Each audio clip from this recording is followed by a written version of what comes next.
You're listening to Coffee and Culture. We're on Talk 1260 and 103.7 KTRC, streaming at santafe.com. I'm your host every other week, and my name is Matthew Chase Daniel.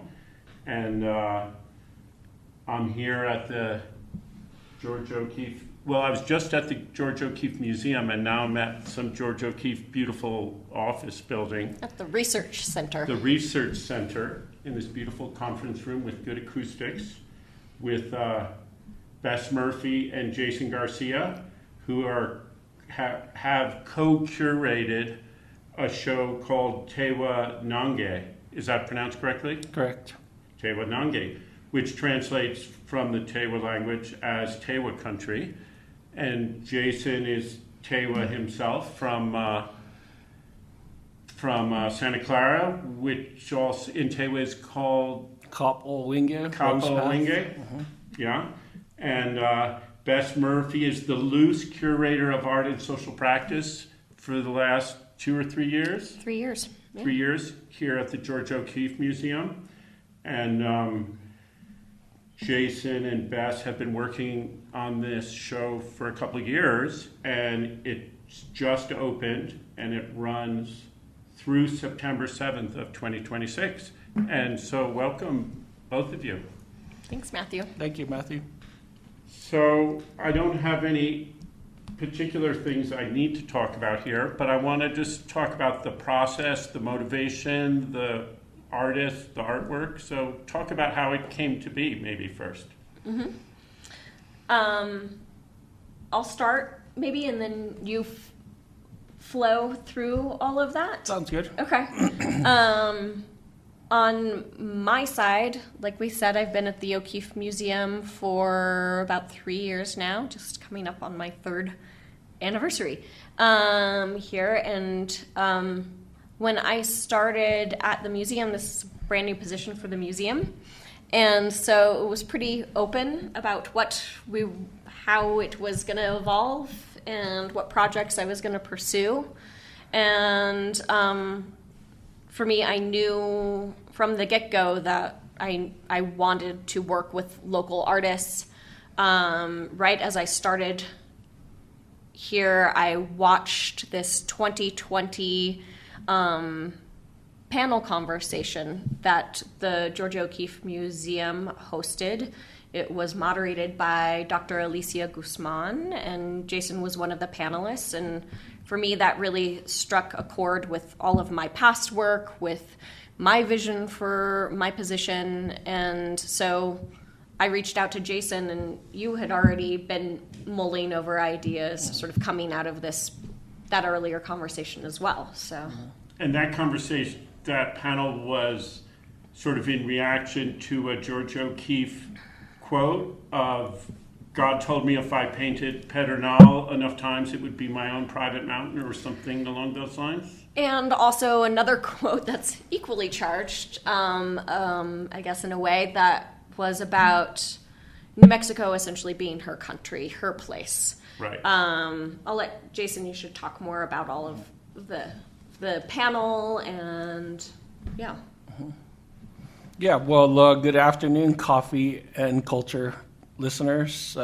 Again, Jason Garcia, Kha'p'o Owinghe, Santa Clara Pueblo. Part of the exhibition did come out of, was kind of a seed was planted with the This Is Not O'Keeffe Country panel discussion that was, again, moderated by Dr. Alicia Guzman and also featured Dr. Corinne Sanchez of San Ildefonso Pueblo, Tewa Women United, and Dr. Cristina Castro of Three Sisters Collective and from Jemez and Taos Pueblo, along with myself, and we discussed the thought of This Is Not O'Keeffe Country, and I talked about mainly the Tewa landscape and how Tewa people have been here since time immemorial, and we are still living here. We still have a place on our Tewa landscape. We're 6 Tewa villages. We all speak the Tewa language, and those villages are Kha'p'o Owinghe, San Juan Pueblo, Kha'p'o Owinghe, Santa Clara Pueblo, Kha'p'o Owinghe, Po'aki Pueblo, Kha'p'o Owinghe, San Ildefonso Pueblo, Kha'p'o Owinghe, Tesuque Pueblo, Owinghe, Nangeh Pueblo. And then there's also another village at First Mesa in Arizona at the Hopi First Mesa that migrated from the Galisteo Basin around 1700 that still speak the Tewa language as well too.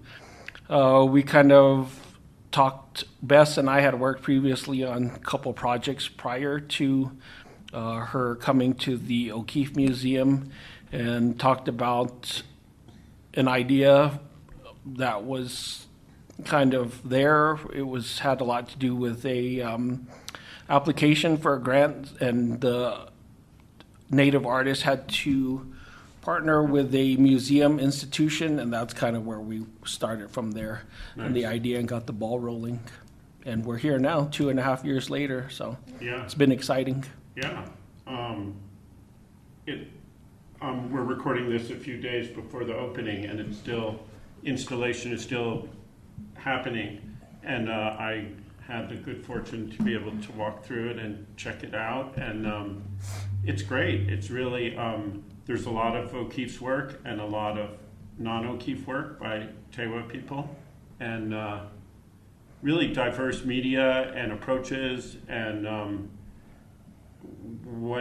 there's something that ties it together around O'Keeffe. There's relationship to O'Keeffe and O'Keeffe drawings and paintings, but there's also just a strong relationship in all of it. It feels to the land, mm-hmm. and the landscape, whatever that means. Maybe. I don't know if land and landscape are the same thing, or if landscape is some sort of cultural ideal of land, mm-hmm. in a way.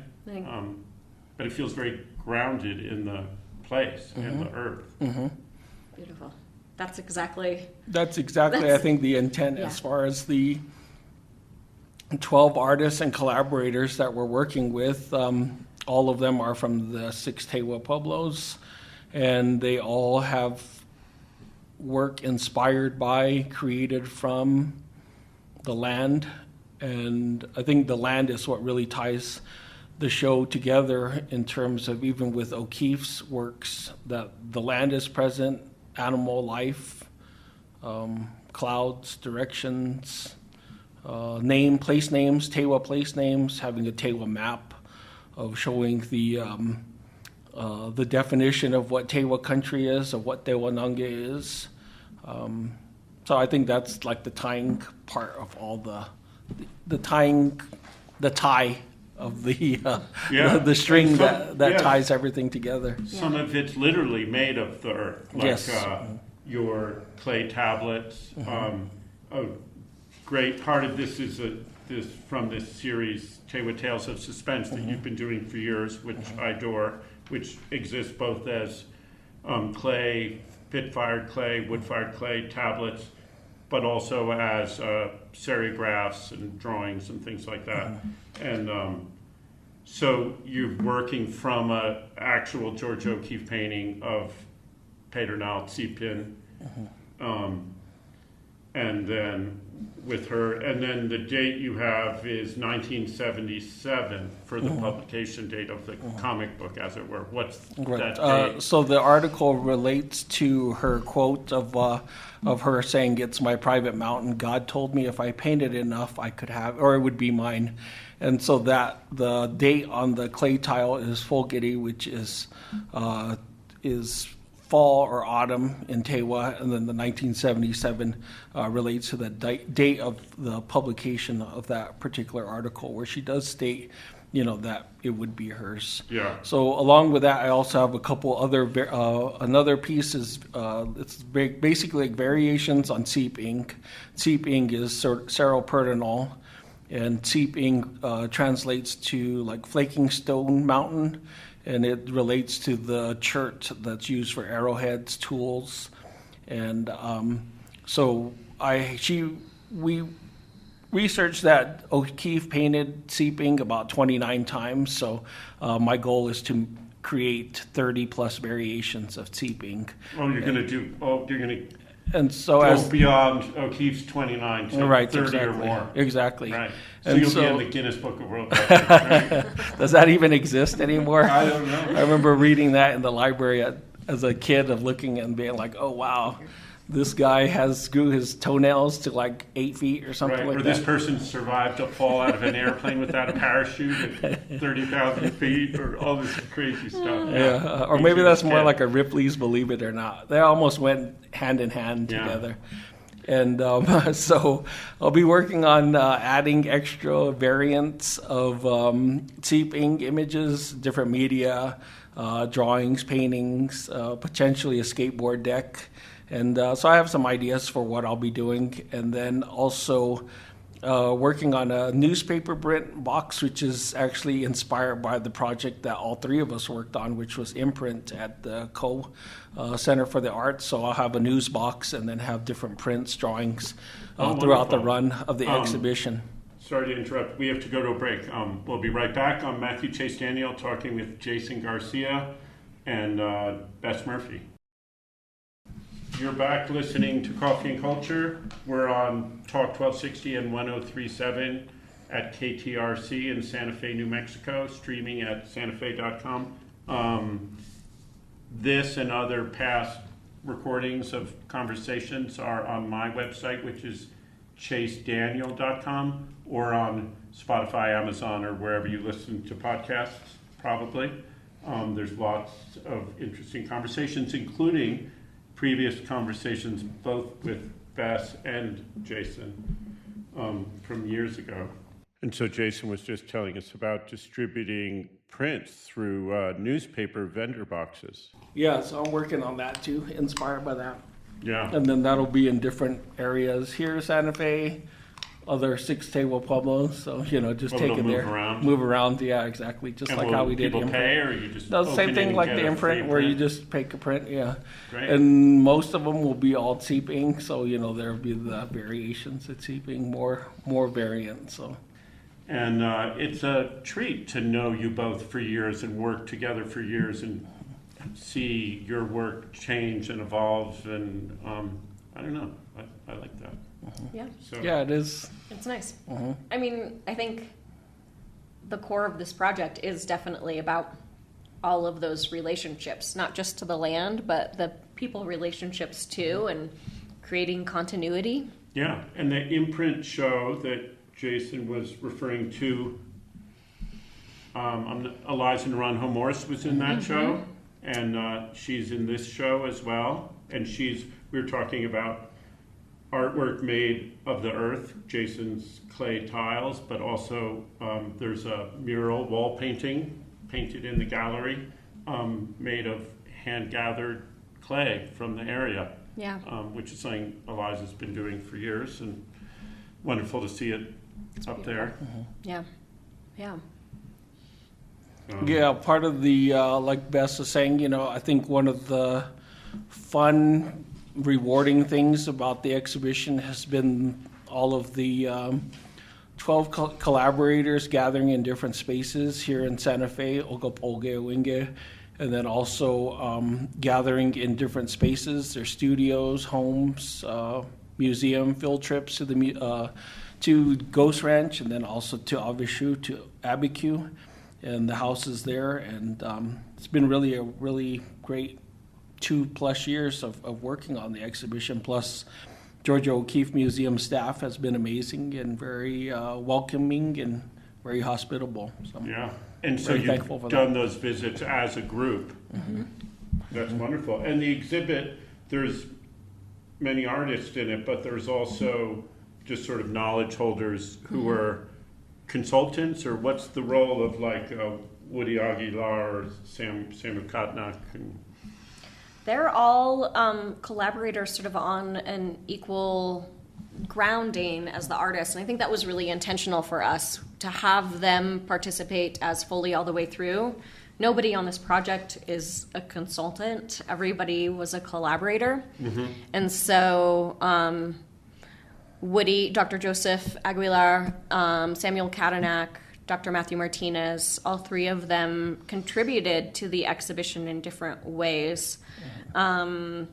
For some of them, it was writing their own label and doing research and digging into an O'Keeffe piece. And so there's 2 labels in the exhibition that are from Drs. Aguilar and Martinez that are really sort of giving a new lens, a new reading on some of O'Keeffe's really iconic pieces. And then Samuel Cadenac, he sort of came through this whole journey that's really beautiful and wound up actually writing a series of letters to O'Keeffe. Oh. And so we're going to have his handwritten letters in the space that people will be able to sit and read. And he really wanted to create like this space of dialogue, thinking about how when O'Keeffe came to New Mexico, she really didn't know much about the indigenous peoples here, maybe didn't even spend a whole lot of time. She went to some dances, especially when she first came, but that really wasn't her focus during her time in New Mexico. And so Sam created this space where he could share stories back to her and teach her about his own life and what life is like now, but also what it would have been like back then. And he's a language guy, right? He he's teaches Tewa language. Tewa Preservation Director at Kha'p'o Pueblo. Right. So he's using, the letters are written in English to They are Georgia, written in English. but he also is focusing on Tewa language. So that's kind of beautiful that he's using language in that way. Yeah. Yeah, I look forward to reading that. And the Naminga, Arlo, and Michael, I always think of them as Hopi, not as Tewa, but they are also Kha'p'o Owinghe. Yes, they're both from Kha'p'o Owinghe. Their mother's from Kha'p'o Owinghe, and their father is Tewa Hopi. So, also the group that Tewa, migrated out to Hopi around 1700s. Right. And why did they go there? Why did they go there? That's always an interesting story. Post Pueblo revolts, post quote unquote bloodless reconquest of New Mexico, de Vargas returns to New Mexico. The Southern Tewas at Tano, they were part of the group that revolted along with the Northern Tewa. They were kind of moved out of the Galisteo Basin due to the nomadic tribes, the Comanches, etc. Moved up north to a place called San Juan, which is La Puebla now, currently known as, I guess you would say, Chimayo area. Hopis come out, recruit them as basically like a mercenary force to protect them from their enemies, Navajos, Utes, Apaches, etc. And then they go out there, promise land, promise, a place to live because of their fighting abilities. And then they went out there 1700s, and they've been out there ever since. So. Wow. Interesting story. Whether it was a better life for them or not, who knows, but they're still there. So they made the choice and they made the decision to stay there. So they had, I guess, an oath to fill, you would say. Yeah. It's a little dry over there, huh? They're near Tuba City, right? They're more near like Keams Canyon on the other side of the Hopi tribal lands reservation area. Yeah. All the interactions between different cultures and different groups. Right, exactly. In this area over time is fascinating. There's often this mythology of like people living peacefully all together until, the Spanish came or the American came. But there's thousands of years of conflict and getting together and breaking apart and moving and right. And climate change. And then that relates to themes of migration, which we do cover in the exhibition as well, too. There's a couple paintings. I know one that was painted by my father, John Garcia, and he kind of talks about the migration of some of the villages in the Chama River Valley area and moving southward. So, migration has always been a part of Tewa Country, of Tewa Nangeh, of our ancestors living at Chalco Canyon, Mesa Verde, and then moving to the Pajarito Plateau and other areas, and then moving from there to modern quote-unquote contemporary villages along the Rio Grande. So, right. because there was water, because it was a time of extended drought. And social change and a lot of different factors. So, Yeah. And that painting by John is in like this beautiful visual and conceptual dialogue with one of Martha Romero's pieces too. She has this gorgeous micaceous clay canteen, which is also all about that story of water and migration and movement and land. And Yeah, and it has these sort of raised lines. It's almost map-like. yeah, exactly. Yeah, and I love how that's like a micaceous clay, hand-built Pueblo pottery, but also like the form of like a military canteen from World War II or the canteen I grew up with as a kid. I don't think they make those much anymore. They have to sort of felt Yeah, on they the have outside. that blanket on there. Yeah. Yeah. Keep it cool. yeah. It was wonderful Not to quite see like that. a Yeti. yeah, and Martha's work does talk about her identity of maybe not necessarily growing up in the Pueblo and not learning language, culture until learning it as an adult. So, there's a lot of different themes talking about that as well, too, and her connection to the land and also in some ways the disconnect and the connection. So that has a lot to do with those different themes of connection, disconnection as well. So. We have to go to another break. You're listening to Coffee and Culture. I'm Matthew Chase Daniel, talking with Bess Murphy, Dr. Bess Murphy, that is, and Jason Garcia. We'll be right back. You're back listening to Coffee and Culture. Bess Murphy, Dr. Bess Murphy, Jason Garcia, Okupin. My name is Matthew Chase Daniel. We're talking about the show called Tewa Nangeh, which is translates as Tewa Country, and it's a show that's at the George O'Keeffe Museum on Johnson Street, and it goes until September of next year, and you can find out more about the museum and the show and hours and all that at GOKM.org, GeorgiaO'KeeffeMuseum.org. You cracked it. You cracked the code. Gockham. Gawkum. Gawkum. Gockham.org. Yes, the Gawk. Is that what you call it there, the staff? We're going to go over to the Gawk? No. Now we do. Starting from today. Yeah, the Gawk. I like The it. Gawk. That other It's like- museum over there, that new one across the river called the Vlad. The Vlad. It's like they changed the name in Philadelphia, the Philadelphia Museum of Art, to The Philadelphia Art Museum. Art Museum. Yeah. Yeah, that's radical change, man. Huge change. So Yeah. they had, What was that about? I cannot tell you. Reminds me of another museum Overpaid that changed its consultants, name. probably. Which one? Oh, the colonial. They Oh, they the- decolonized. Yep. Oh, right, the Spanish colonial.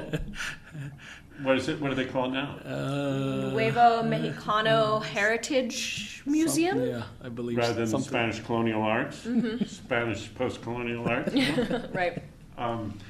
Yeah, they changed the museum here on the plaza from the The Museum it of was Fine Arts Museum to of Fine the Arts. New Mexico Museum of Art. I still always call it the Fine Art Museum, and then it's confusing for everyone. Yeah, I don't know.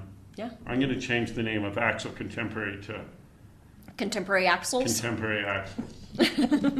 No, that's not. Doesn't sound good. Anyway, that's not what we're here to talk about. We're here to talk about Tewa Nangeh. So, What's in the name?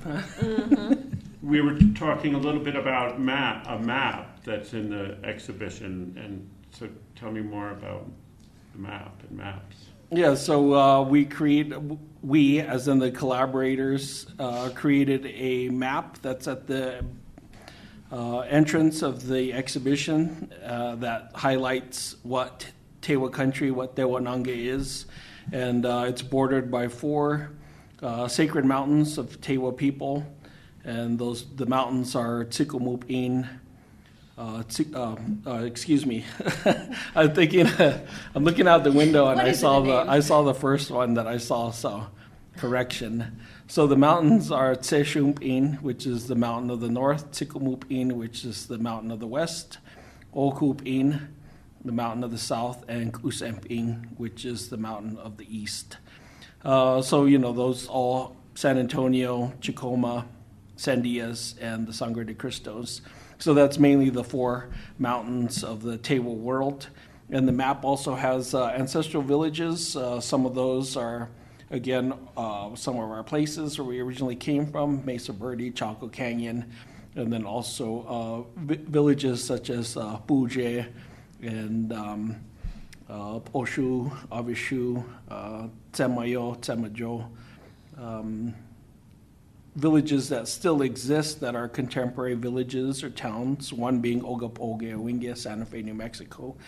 And then we also have the Tewa village place names as well, and which are still called, that by the Tewa people. And, we do say or interchange them of saying Kha'p'o or Santa Clara or Oke or San Juan Pueblo. It really just depends on the person or what they grew up with. Again, what's in the name, as we were joking about name changes, there's still go by both at times. Yeah, well, and there's more of a movement to go by the Tewa name. Mm-hmm. I mean, when I moved here, 35 years ago, it was San Juan and Santa Clara, and now it's Oke Owinghe, and Santa Clara is sort of half the time Santa Clara and half the time Kha'p'o Owinghe. But, And then the schools, sometimes the schools that Kha'p'o Community School, tribally controlled school, change their name from Santa Clara Day School to Kha'p'o Community School. Right. So more reflective of again, community. Yeah, and it's nice as an outsider who's lived here for a while to learn at least 5 words of Tewa over the years, and I look forward to more. Every time I drive to Albuquerque and I go down I-25 and I see the San Diaz and Turtle Mountain, I think of you. Oh, yeah, Exactly. exactly. Thank you. Okupin, Turtle Mountain. So I know the word peen is mountain. Okupin, seed peen. I think it's really lovely, like all of those layers of language and history that's sort of revealed through this map or shared through this map. And it was, I think we probably went through 6 iterations at least of this map, working together, adding to it, changing the spellings of place names, thinking about, oh wait, this ancestral pueblo isn't on there. Where exactly is it placed? And our amazing graphic designer and staff working through all of those different iterations as well. And it has elements that show up throughout the exhibition. And so it's got this whole visual language of the cardinal directions, the colors of the cardinal directions that appear throughout the exhibition, sort of creating this orientation and flow throughout the space. And then also, as you say, flow, also the waterways are added as well too, which are very important elements if we're just talking about water as well.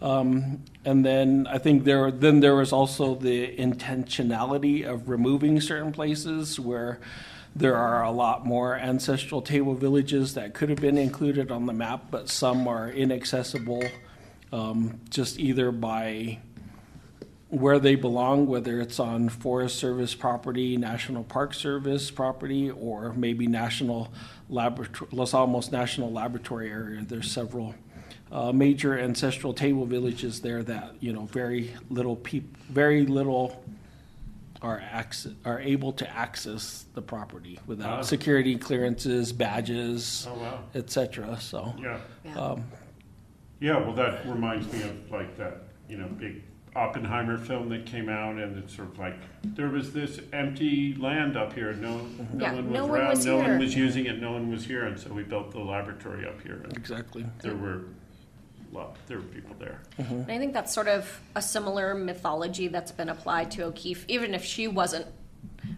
actively creating that mythology, although there are some photographs certainly of her out in the desert. But I think since then, it's been this whole idea of O'Keeffe being such an independent spirit and coming out to nothing in New Mexico. And we all know that's not true. Yeah, there was no nothing. There was lots of something. Right. There's this thought that the desert is empty, of life. Exactly. But if you spend time in the desert, and especially if you spend time over generations in the desert, there's life all around. It's a different life, and it's a different awareness, and a different sense of moisture, for sure. But it's not, there's no place that's empty. Maybe outer space is empty. I've never been, but And then I've heard also it's that- more empty. And then also referring to as the faraway place, Yeah. So. Right. Yeah. And you see that Or with the land black art, place. too. Yeah, All exactly. the land artists who came out from the East Coast and made these beautiful earthworks, James Turrell or Walter de Maria or Nancy Holt or Michael Heiser, thinking they were going out to some empty place where nothing was going on, and they would construct something out of nothing. Exactly. But there wasn't nothing Yeah. there. There was a Yeah, place. a And place. that's a difficult thing Yeah. to assimilate. 'Cause, I mean, I came out here adoring those earthworks, and only over time have I sort of realized the complicated nature of those. Well, and I think that's the beauty of art history, right? Is that it is evolving and that we're learning all of these different layers and different ways to view things. And I think that's the exciting thing for me at the O'Keeffe Museum, is that we're stepping more and more into that, where it's like, it's not just one flat story of one artist all by herself. Yeah.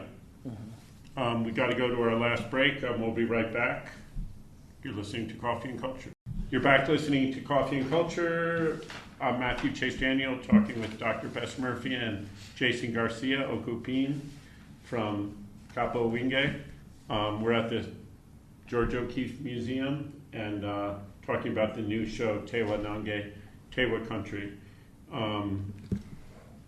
And talk, you guys, a little bit maybe more about some of the other works in the show.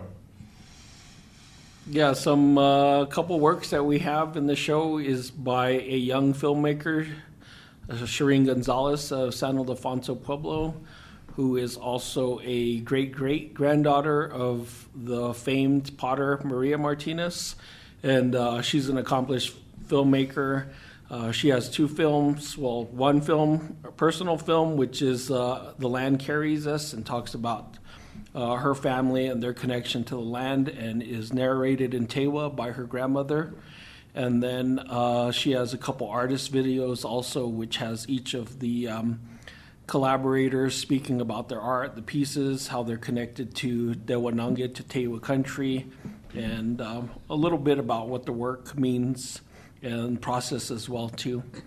And then also we have a sculptor, Arlo Naminga from Kha'p'o Owinghe and Tewa, and he has I believe about three pieces. Three pieces. One is Meshade, deer dance, and that relates to cardinal directions and animals and the deer.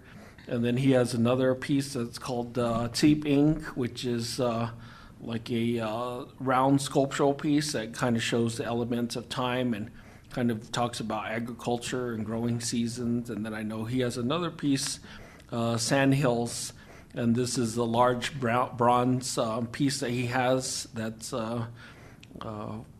4 elements, again relating to cardinal directions, but then also that piece is able to move. And I know during his intent during the run of the exhibition is to come in, kind of change the positioning of the pieces, which again relates to how time changes, how seasons change, landscapes change, and so that's one of the pieces that he'll have throughout the run of the exhibition. Yeah. And then, go ahead. No, so there's change. His piece is changing. You're adding to your piece, your paintings of Sipin, and but there's also programming. There's going to be Talk a bit about Yeah. what the plans are for programming and other things happening. Yeah. So one of the core events is going to be a panel that we're still sort of figuring out how to make it not so much of a panel, I guess, in a way. Create a space where all of the artists can be in conversation with the community. So that'll be in January. And then beyond that, we're really working with our whole learning and engagement team to try and develop community-based programming. And so And also ongoing relationships like we talked about. I think that's one of the things that museums sometimes struggle with when it comes to community-based or collaborative programming is it'll be a one-off and then think that they succeeded. But and that's it. But so I think some of the collaborators are going to be teaching artists perhaps over the summer with our middle school program, our learning and engagement program. We're going to do a series of programs where our mobile art truck, the Art to Go truck, goes out to all of the 6 Tewa Pueblos and does community programming that's sort of guided by the collaborating artists from the exhibition. We're working on some other series of talks, some different conversations around Arlo's work, having public programming in the gallery so that folks can see how he interacts with his pieces and how they move. It's going to be really an exciting roster. Stay tuned on our website. That's great. Yeah. And then also for the opening that we just had, I guess, quote unquote, on November 7th, we're having a dance group from Kha'p'o Owinghe that'll be dancing within the gallery space and then also outside on Johnson Street, along with my son, Jacob Shihei. His band, Jacob Shihei Trio, will be playing on the opening as well, too. He's a rockabilly blues guitarist, artist. And that'll be happening along with Chef Ray Naranjo of Monk O Food Truck will also be present and feeding the public as well, too. And then we've also worked with another group from Santa Clara Pueblo, Carolyn Gutierrez of Mo & Co. And they had food as well for different events that we've had. So it's been very, a lot of Tewa people have been involved in various aspects. Our copy editor is also from Kha'p'o Owinghe, Santa Clara, Dr. Beverly Singer, who teaches or taught at UNM, University of New Mexico as well. So, we've had a lot of community involvement over the past couple of years, so it's been really great. That's nice. And then another thing about for the run of the exhibition is that admission will be free for members of indigenous communities, tribes, and nations for the duration of Tewa Nangeh and Tewa Country. And this was something that I had talked about during what is like the quote-unquote next steps for the O'Keeffe Museum. During the talk of the panel discussion, this is not O'Keeffe Country, so that was one of the things that I had addressed more so about access for the indigenous public. That's great. That's really great. Yeah, it's expensive to get in there, right? It is. Yeah, but a lot of people go in there. We just walked through there. I hadn't been inside in a couple of years, maybe. Yeah. And it's packed in there. It's great. So there are a lot of people paying admission and supporting the thing, and then other people can come in and not pay admission, which is important. Yeah, we're hoping that it can be one step in our journey to make the museum more accessible for local communities, like all across the board. Have it be an inviting and exciting space for folks to come into. And you're building some new building, right? We're doing this new thing. Yeah, building a very large new museum. How's that going? Going actually very smoothly. If you come downtown to Santa Fe, you will see it in process, the giant hole that is in the ground.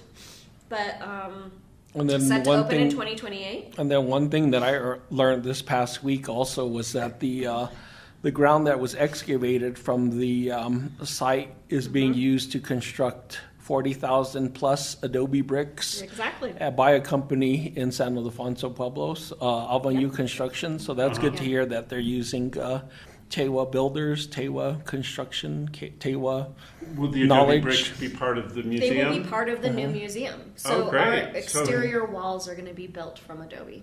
Oh, that's fantastic. I know. There was once, I forgot who I was talking to, but because there's all the historic preservation stuff in Santa Fe, and your thing has to be brown stucco and look like it's adobe, but so many things are built out of steel and wood and then stucco and fake adobe. And someone, maybe it was Jerry West, anyway, someone who's a builder said, I think what they should do is just make everything in the historic district has to be built out of adobe. And you can build 10 stories. If you could build a 10-story adobe building, you go for it. But just use those traditional I love that. construction methods. I thought that was kind of Beautiful brilliant. and sustainable, both like ecologically and for our community. Yeah, I think that's one of the most exciting parts about the new museum. Yeah. Cool. Well, we got a few more minutes.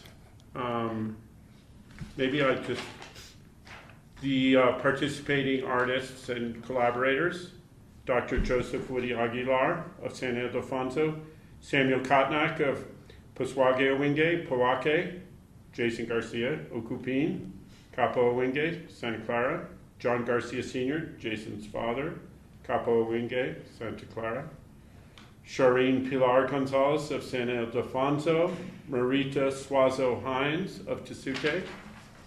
Stop me if I'm mispronouncing anything. Dr. Matthew Martinez, Oke Owinghe, Arlo Naminga, Oke Owinghe and Tewa Hopi, Michael Naminga, also Oke Owinghe, Tewa Hopi, Eliza Naranjo Morris, Kha'p'o Owinghe, Santa Clara, Martha Romero, Nambe Pueblo, and Randolph Silva, Kha'p'o Owinghe, Santa Clara. Yeah, that's the group. That's a great group Beautiful. of people. Yeah, Yes, it is. yeah. So nice. Thank you both so much Thank for you. talking to me, showing me the show. Always a pleasure.